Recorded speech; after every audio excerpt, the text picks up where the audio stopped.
Hello everyone, this is Bushra Khan. Welcome to Sama Podcast. Today we have Mr. Zulfikar Ali Methu, special correspondent from Sama TV.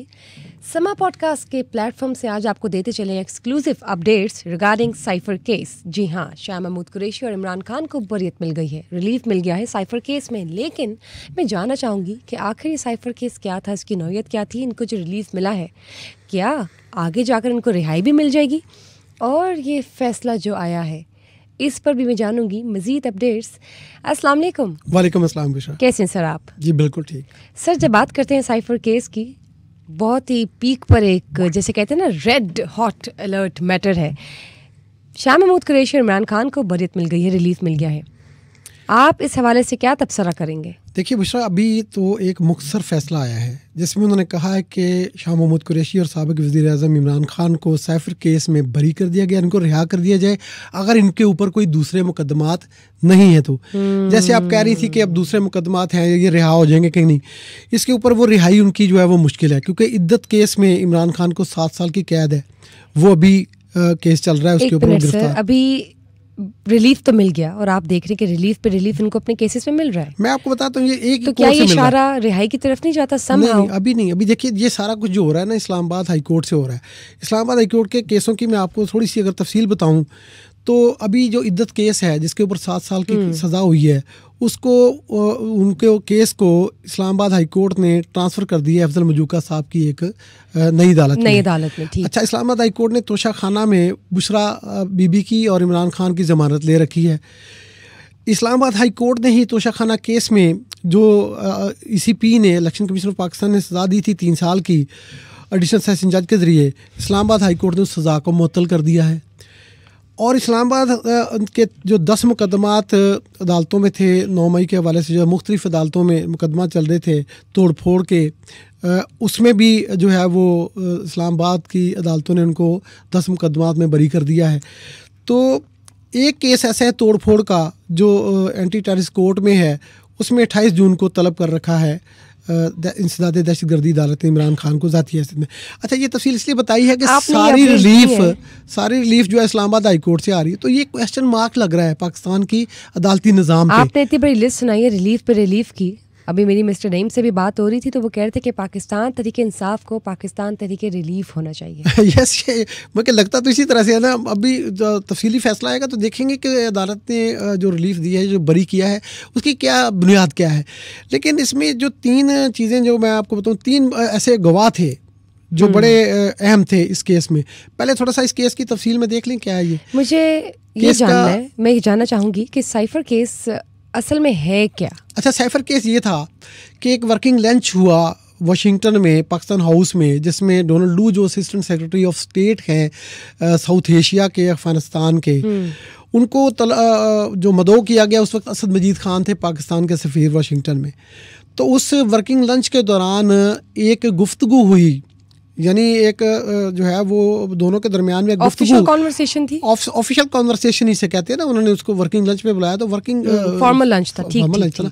उस lunch के दौरान एक गुफ्तगू हुई, तो असद मजीद खान ये कहते हैं, उन्होंने ये बयान दिया है, उन्होंने कहा कि उस लंच की जो कॉन्वर्सेशन थी, मैंने सोचा कि इसको ऑफिशियल तरीके से वज़ारत ख़ारजा पाकिस्तान को भेजना चाहिए। तो उन्होंने एक साइफर की शक्ल, अब ये साइफर क्या होता है, ये ज़रा लोगों के लिए इंटरेस्टिंग चीज़ है। साइफर ये होता है कि एक कोड वर्ड्स में पैगाम दिया जाता है पूरी दुनिया के सफारत खाने, अगर कोई जो ऑफिशियल उन्होंने कन्वर्सेशन करनी होती है अपनी वज़ारत ख़ारजा से, तो वो एक साइफर क्रिएट करते हैं, ये कोड वर्ड की ज़ुबान होती है। और इस तरह के जो साइफर को डी कोड करने वाला स्टाफ वज़ारत ख़ारजा में 100 असिस्टेंट हैं जो साइफर को डी कोड करते हैं। अच्छा, वो 100 असिस्टेंट्स की ड्यूटी होती है कि मुख्तलिफ मुल्कों से आने वाले साइफर को डी, और हर सफारत खाने में भी पाकिस्तान के अंदर 1-2 असिस्टेंट जो होते हैं, वो ये कोडिंग असिस्टेंट जो होते हैं वो रखे हुए होते हैं। तो असद मजीद खान ने उस वहाँ के वाशिंगटन के सफारत खाने के जो असिस्टेंट थे, उनके ज़रिए साइफर भेजा, वो वज़ारत ख़ारजा में आ गया। वज़ारत ख़ारजा में जब उनके पास आया तो उन्होंने कहा कि ये मैंने भेजा सुहेल महमूद साहब को, जो सेक्रेटरी ख़ारजा थे। तो सेक्रेटरी ख़ारजा ने कहा कि मैं जब दफ्तर पहुंचा तो मैंने इस साइफर की डी कोड करवाया, तो मैंने कहा कि इसको आपने सर्कुलेट नहीं करना, ये सिर्फ सेक्रेटरी ख़ारजा के लिए है। तो वो कहते हैं कि वो भेज दिया गया, और उसको डी कोड करने के बाद वो सेक्रेटरी ख़ारजा ने उसको कहा कि ये जो है वो 4 लोगों को ये भेज दिया मैंने, एक भेजा प्राइम मिनिस्टर पाकिस्तान उस वक्त इमरान खान को, एक मैंने भेजा सदर पाकिस्तान उस वक्त के अलवी साहब को, एक मैंने भेजा आर्मी चीफ बाजवा साहब को और एक DG ISI को भेजा। तो ये जो तीनों हमने भेजे। अब ये साइफर का असूल ये होता है कि जब आप किसी को वजारत खारजा भेजती है, चाहे वो प्राइम मिनिस्टर पाकिस्तान क्यों ना हो, उसने 1 महीने के अंदर इसको वापस करना होता है। तो 3 तो साइफर के जो कापियां थी वो कापी नहीं होती, उसको असल तस्वर किया जाता है। अच्छा, वो 3 कापियां तो वापस आ गई, लेकिन असद मजीद ये कहते हैं कि मेरी सोहेल महमूद कहते हैं कि सितंबर में तकरीबन 22 तारीख को जब मैं रिटायर हुआ तो उस वक्त तक 1 महीना, तो ये कि मार्च की बात है, तो सितंबर तक जब उनकी रिटायरमेंट हो रही थी 22 सितंबर को शायद, उस वक्त तक इमरान खान का साइफर वापस नहीं आया था जो प्राइम मिनिस्टर पाकिस्तान के पास गया था। अब ये सारी सूरत हाल में ये 1 महीने से ऊपर रखना जो है ये वैसे ही जुर्म है। यानी ये जो हमारी, मैं आपको उसको कोट कर देता हूँ थोड़ा सा, ये होता है, इसको कहते हैं कि जो साइफर होता है इसकी एक सेंसिटिविटी होती है, इसको आपने अपने पास नहीं रखना होता क्योंकि इससे बेशुमार चीज़ें, फिर ये खदशा होता है कि कहीं इसको डिकोड करके किसी दुश्मन मुल्क के हाथ ना चढ़ जाए। तो ये उस वक्त हुआ। अब जो ये साइफर था ना, जो इसको पॉलिटिकल इस्तेमाल किया गया, इसके अंदर एक बड़ी इंटरेस्टिंग असद मजीद का बयान है जो उन्होंने कोर्ट में दिया। वो ये कहते हैं कि साइफर में, अब ये लैंग्वेज आपने देखनी क्या थी, उन्होंने कहा कि साइफर में ख़तरा या साजिश के वर्ड्स नहीं थे, ये स्टेटमेंट है उनकी ऑन दी यानी इन दी कोर्ट। और ये जब साजिश नहीं थी और ख़तरे का कोई वजूद उस साइफर में था ही नहीं, जिसको इमरान खान साहब ने 27 मार्च को जलसे में लहराया कि ये मेरे हाथ में है, और जो है पहले उन्होंने कहा कि वो एक बाहर का मुल्क मेरी हुकूमत को ख़त्म करना चाहता है और वो इस्तेमाल करना चाहता है पाकिस्तान की अपोजिशन को ताकि मेरी हुकूमत का तख्ता उलट दिया जाए। अब ये सारे काम चलने के बाद इसके अंदर 3 को गवाह जो थे ना, उनको मैं बारी बारी आपको क्लासीफाई करता हूँ कि इसमें कौन कौन थे। एक तो आज़म खान थे जो उस वक्त के principal secretary to prime minister थे इमरान खान साहब, जो उन्होंने पहले बयान दिया वो सुन लें। यानी मैं इसको कह रहा हूँ केस के हवाले से बात हो रही है कि केस नहीं, आप बिल्कुल एलेबोरेट करें। जी है। मार्च 2022 में वो कहते हैं कि साइफर की कापी मुझे मिली और मैंने अगले रोज़ वज़ीर-ए-आज़म इमरान खान को दे दी। ईद के खात्मे तक वो कापी कहते हैं मुझे नहीं मिली, वो मैंने भेजी। इसका मतलब इमरान खान, अब पता क्या केस में इन्होंने क्या स्टांस लिया है, वो स्टांस ये लिया है कि जो इमरान खान ने लहराया था वो साइफर ही नहीं था, वो सिरे से मुकर गए, यू टर्न ले लिया। पहले वो कहते थे इमरान खान साइफर है, फिर उन्होंने कहा कि ये साइफर मैंने नेशनल सिक्योरिटी कमेटी के में भी पेश किया, फिर उन्होंने कहा कि मैंने कैबिनेट में भी पेश किया, यानी हर जगह वो साइफर साइफर कहते रहे। आज वो कोर्ट में उनके वकील और वो मुकर गए कि ये कि वो साइफर तो था ही नहीं, तो कोर्ट ने कहा, अब कोर्ट ने भी मान लिया कि ये साइफर नहीं। तो जिस तरह जब ये साइफर नहीं था जिसकी एविडेंस वो देखे, वो आपने 3 लोगों को बुलाया। आज़म खान का बयान मैंने बता दिया। सेक्रेटरी खारजा सोहेल महमूद कहते हैं कि 8 मार्च को असद मजीद से रब्ता हुआ था और 27 मार्च के जलसे में जो लहराया जाने वाला जो ख़त था, जो साइफर जिसको कहते हैं, इसके ऊपर अमेरिका ने उस वक्त तशवीश ज़ाहिर कर दी थी कि यार ये हमारी तो ये बात ही नहीं हुई, ये साइफर में तो हमने पाकिस्तान की हुकूमत का तख्ता गिराने या साजिश करने की तो बात नहीं की। तो ये इमरान खान वज़ीर-ए-आज़म क्या कह रहे हैं, तो कहता है मैंने इमरान खान को बता दिया कि जनाब ये हमारे अमेरिका से ताल्लुकात ख़तरे में पड़ जाएंगे और इससे बहुत सारी बातें, पाकिस्तान का इंटरेस्ट नहीं है कि ऐसे साइफर को आप ओपनली पब्लिकली लहराएं। बिल्कुल। और शाह महमूद को उन्होंने कहा, मैंने उस वक्त वज़ीर ख़ारजा थे, मैंने बता दिया। सोहेल महमूद का ऑन द रिकॉर्ड स्टेटमेंट है कोर्ट के अंदर, ये मैं वो कोर्ट कर रहा हूँ आपको। तो ये सिक्योरिटी जो साइफर सिक्योरिटी गाइडलाइंस हैं, ये वो बताती हैं कि सिर्फ मजाज अफराद तक ये साइफर जा सकता है, और वो मजाज अफराद 4 थे और उन्होंने वापस करना था 1 महीने के अंदर, जो इमरान खान ने सितंबर तक वापस नहीं किया था। अच्छा, वो कहते वो साइफर नहीं था, तो फिर वो साइफर किधर गया भाई? जो आपके सेक्रेटरी खारजा सोहेल महमूद कह रहे हैं, जो आपके असद मजीद कह रहे हैं, जो सेक्रेटरी टू उस वक्त के principal secretary prime minister Azam Khan कह रहे हैं कि वो वापस नहीं आई, वो कॉपी नहीं थी, वो असल थी, वो किधर है? तो जो वो नहीं मिला तो फिर आप कैसे कह सकते हैं कि जी मेरा ये साइफर था ही नहीं? अब ये कोर्ट के आगे ये अब वो तफसीली फैसला आएगा तो फिर पता चलेगा कि कहाँ पे कमज़ोरी रही है प्रोसिक्यूशन की जानिब से, क्यों ये अभी एक बंदा खुद कह रहा है कि ये मेरा साइफर था, ये मेरा साइफर था, तो फिर अब वो कहे नहीं था, तो कोर्ट ने कैसे फैसला दे दिया? सही बात, सही बात, सही, बिल्कुल ठीक हो गया। अब मुझे ये बताएं, जब हम बात करते हैं ऑफिशियल सीक्रेट एक्ट, तो क्या ये उसको ब्रीच करता था? जो भी पूरा मामला था, देखिए जो मैंने आपको बताई ना साइफर सिक्योरिटी गाइडलाइंस, उसके मुताबिक तो करता था। ये सीक्रेट है ना।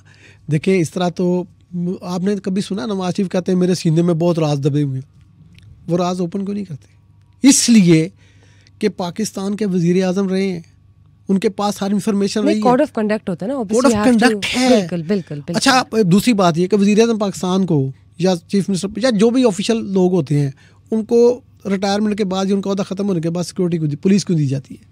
ताहयात पुलिस मिलती है, क्यों? कि इनको कोई अगवा करके ना ले जाए, सही बात, इनको गन पॉइंट पे कोई ऑफिशियल सीक्रेट इनसे ना ले जाए। तो ये सिक्योरिटी होती है उनकी, ये सिक्योरिटी उस पर्सन की नहीं होती, ये सिक्योरिटी पाकिस्तान के ऑफिशियल सीक्रेट्स की होती है। सीक्रेट्स की होती है और इसको तो ये वज़ीर आज़म इमरान खान को ये समझ नहीं आई। मुझे ये बताएं, जब हम बात करते हैं सफारत खानों की, तो क्या सफारत खाने इससे असरअंदाज होंगे? देखिए, अमेरिका आपका ट्रेडिंग में बहुत बड़ा पार्टनर है।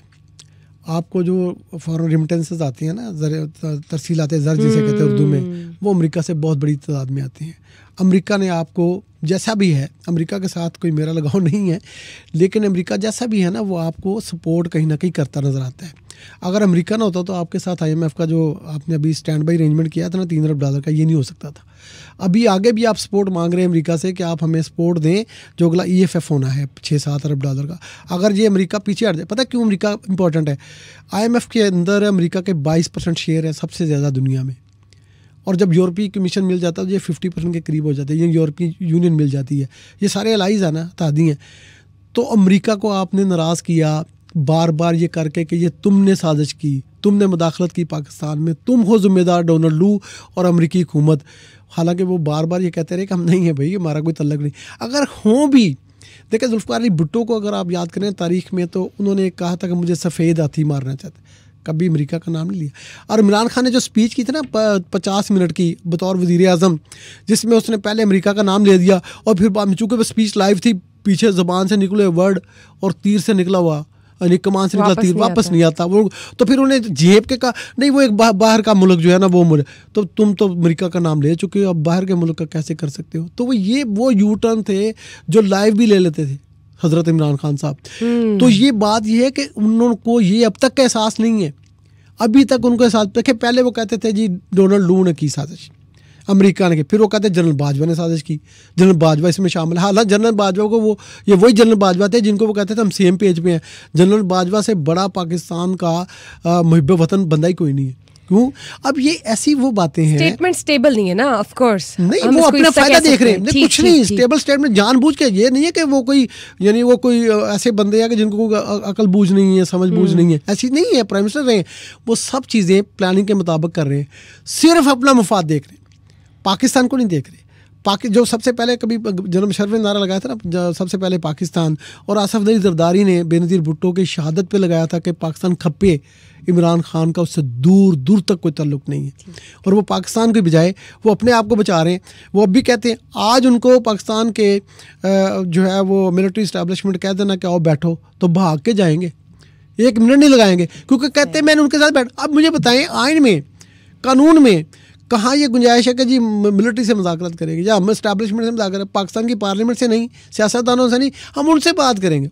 और यार तुम्हारा ख्याल कुछ भी हो, इस वक्त पार्लियामेंट मौजूद है, तो आप पार्लियामेंट में जाके अपने बंदों को कहें ना, बात करें।